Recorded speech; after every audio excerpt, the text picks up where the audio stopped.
Welcome to PDP math daily class YouTube channel में आपका स्वागत है। प्यारे दोस्तों, मैं प्रदीप सर क्लास लेके आए हुए हैं सीटेट एग्जाम में ईवीएस से पूछे जाने वाले कुछ ऐसे सवाल जो आपके माथा को दिमाग को चकरा देता है, समझ नहीं पाते हैं।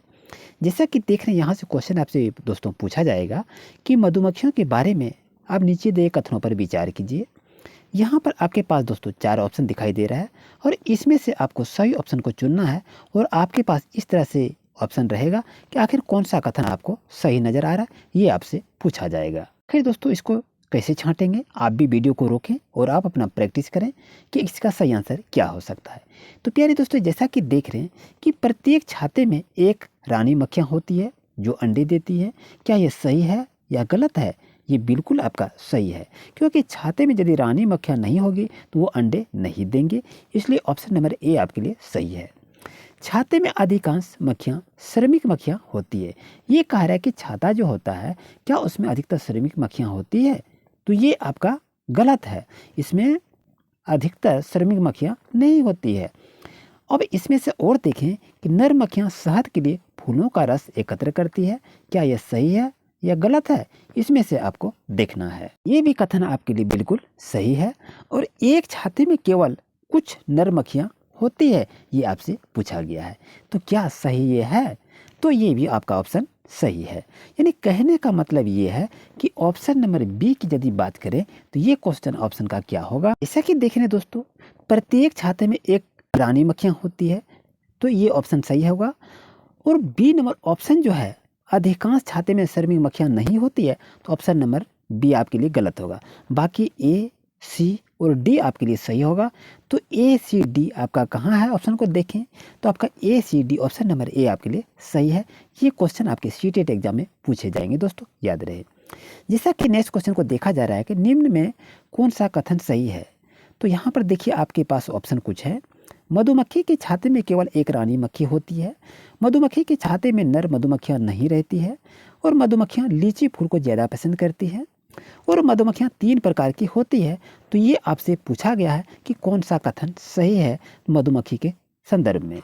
तो दोस्तों याद रहे कि मधुमक्खी के छाते में केवल एक रानी मक्खी होती है। याद रहे, ऑप्शन नंबर ए आपके लिए सही रहा। मधुमक्खी के छाते में नर मधुमक्खियाँ नहीं रहती है, नर का कोई काम नहीं है छाते में, मधुमक्खी के छाते में। तो आपका ऑप्शन नंबर की बात करें, क्या ये सही होगा? तो नर मधुमक्खियाँ नहीं रहती है, ये बिल्कुल आपका नहीं रहती है, ये भी ऑप्शन सही रहा। मधुमक्खियाँ लीची फूल को ज़्यादा पसंद करती है, ये भी ऑप्शन सही है। तो मधुमक्खियाँ 3 प्रकार की होती है, तो ये भी ऑप्शन सही है। यानी कहने का मतलब है कि ऑप्शन नंबर ई दोस्तों आपके लिए सही होगा। इस चीज़ को आप याद रखिए। चलते क्वेश्चन नंबर नेक्स्ट पर कि मधुमक्खी के संबंध में कौन सा कथन गलत है, ये आपसे पूछा गया है। तो ऑप्शन को दोस्तों देख रहे हैं। जैसा कि दोस्तों देखें क्वेश्चन को कि प्रत्येक छाते में एक रानी मक्खी होती है जो अंडे देते हैं। एक छाते में केवल कुछ नर मक्खियाँ होती है ना। नर मक्खियों छातों के लिए महत्वपूर्ण होती है, यानी नौ लिखा है, यानी नर होगा यहाँ पर दोस्तों। नर मक्खियाँ छातों के लिए महत्वपूर्ण होती है और छातों में अधिकांश मक्खियाँ काम करने वाली मक्खियाँ होती है, ये आपसे पूछा गया है। इसमें से कह रहा है कौन सा ऑप्शन गलत है। तो आई होप आपको अच्छी तरह समझ में आ गया होगा दोस्तों। तो कहने का मतलब ये होता है कि छातों में अधिकांश मक्खियाँ क्या करती हैं? काम करने वाली मक्खियाँ होती है। कहने का मतलब ये है कि नर मक्खियाँ जो होती है छातों के लिए महत्वपूर्ण होती है, ये बिल्कुल गलत है। और बाकी ऑप्शन ये जो देख रहे हैं ऑप्शन, ये ऑप्शन आपका सही है। यानी कहने का मतलब नेगेटिव पूछा गया है, तो छाते में नर मक्खियाँ नहीं होती है। दोस्तों इस चीज़ को याद रखिए, ये क्वेश्चन आपके एग्जाम में पूछे जाएंगे। जैसा कि क्वेश्चन को यदि देखा जाए यहाँ पर, तो क्वेश्चन क्या कह रहा है प्यारे दोस्तों कि यहाँ पर देखते हैं कि निम्नलिखित में से कौन सा ऐसा पक्षी है जो अपना गर्दन को काफ़ी हद तक पीछे की ओर घुमा सकता है? मैना होगा, उल्लू, कौवा या कोयल होगा? तो दोस्तों इसके लिए सही आंसर होगा उल्लू, आपको याद रखनी चाहिए। ये सभी क्वेश्चन आपके लिए महत्वपूर्ण है। दोस्तों मैं बात करूं, यहाँ पर क्वेश्चन यदि दे दिया गया कि उल्लू अपने गर्दन को कितने डिग्री तक घुमा सकता है? क्या 270 डिग्री तक, 180 डिग्री तक, 90 डिग्री तक या 360 डिग्री तक? तो दोस्तों इसका सही आंसर क्या होगा? तो दोस्तों आप आंसर को जरूर चुनें और आप अपना फीडबैक जरूर दें कि सही आंसर क्या होगा। तो दोस्तों इसके लिए सही आंसर होगा ऑप्शन नंबर ए, उल्लू जो ऐसा पक्षी है, जानवर हैं जो कि 270 डिग्री तक वो घुमा पाते हैं। क्वेश्चन नंबर नेक्स्ट की बात करें, यहाँ पर यह कौवा के संदर्भ में कौन सा कथन सत्य है? नहीं। सीटेट एग्जाम में दोस्तों ऐसे क्वेश्चन आपको फंसा देता है कि कौवा के संदर्भ में कौन सा कथन सत्य है। अब यहाँ दे लास्ट में दिया नहीं, इन नहीं को नहीं देखते हैं और सही ऑप्शन को हम लोग टिक लगा देते हैं, तो ऑप्शन क्या हो जाता है आपका अंत में गलत हो जाता है। याद रखिए यहाँ पर सीटेट अधिकतर इसी तरह क्वेश्चन को फंसा देता है। तो आंसर क्या होगा? इनका रंग काला और भूरा होता है, ये बिल्कुल सही है। यह अपनी गर्दन को 270 डिग्री तक घुमा लेता है, ये बिल्कुल गलत है। वह अपने सिर झुकाते हैं, ये बिल्कुल सही है। कौवा मांसाहारी होता है, ये भी सही है। यानी ऑप्शन नंबर बी आपके लिए दोस्तों गलत रहेगा। आई होप आपको अच्छी तरह समझ में आ गया होगा। अब यहाँ पर कुछ मैथ के भी क्वेश्चन दिए जाते हैं। तो घन में कितने किनारे हैं प्यारे दोस्तों, बता सकते हैं? जैसा कि ये देखिए आपका ये घन हुआ है, तो आप बता सकते हैं कि इसमें किनारों की संख्या क्या है, ये आपसे पूछा गया है। तो इसमें आप काउंट करके देखें कि किनारों की संख्या कितनी होगी दोस्तों। तो इसमें किनारों की संख्या 12 होगी। ऑप्शन नंबर ए आपके लिए 100% सही रहेगा। दोस्तों जैसा कि देख रहे हैं IFSC का फुल फॉर्म यहाँ से पूछा गया है, तो बताइए कि इसका सही आंसर क्या होगा। आई होप कि आप आंसर भी चुन लिए होंगे दोस्तों।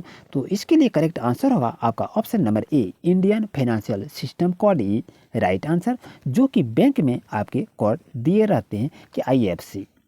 चलते क्वेश्चन नंबर 8 पर कि महाराष्ट्र के मुख्यमंत्री कौन हैं।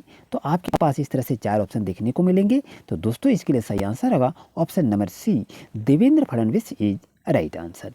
चलते हैं क्वेश्चन नंबर नेक्स्ट की, पीतल किसका मिश्र धातु है दोस्तों, बता सकते हैं? आप बता सकते हैं तांबा प्लस जस्ता का है, या तांबा प्लस टीना है, या लोहा या निकेल का है। आप बताइए 4 ऑप्शन में सही ऑप्शन क्या होगा। यानी पीतल जो है दोस्तों, आप ट्रिक को याद रखिए, कभी नहीं भूलिएगा भविष्य में। अब तांबा और जस्ता का मिश्र धातु है, तो पी से क्या हो गया, इसको हम याद रखते हैं, पी से पी हो गया। और एक ऑप्शन ता आपका हो गया, इसको हम यहाँ ता लिख दिए। और एक ऑप्शन जो है जिंक जिसको कहते हैं, तो क्या हो गया, पिताजी। यानी पिताजी को याद अगर रखेंगे तो पीतल का मिश्र धातु आपको याद हो जाएगा। यानी पी से पीतल, ता से तांबा और जेड से जस्ता हो जाएगा। यानी पिताजी हो गया पीतल का मिश्र धातु। ऑप्शन नंबर ए दोस्तों आपके लिए 100% सही रहेगा। ये ट्रिक कैसा रहा आप जरूर कमेंट करेंगे। दोस्तों जैसा कि क्वेश्चन को देखा जा रहा है कि गोड्डा मेला को राजकीय मेला कब घोषित किया गया है, तो दोस्तों आप आंसर जरूर बताएं कि सही आंसर क्या होगा। तो दोस्तों इसके लिए सही आंसर होगा option number D is right answer.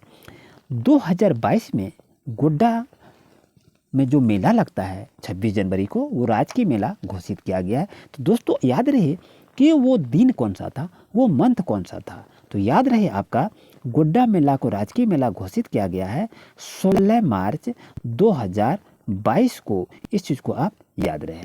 और इसी तरह से लेटेस्ट अपडेट पाने के लिए दोस्तों अभी चैनल को सब्सक्राइब करें। Thank you.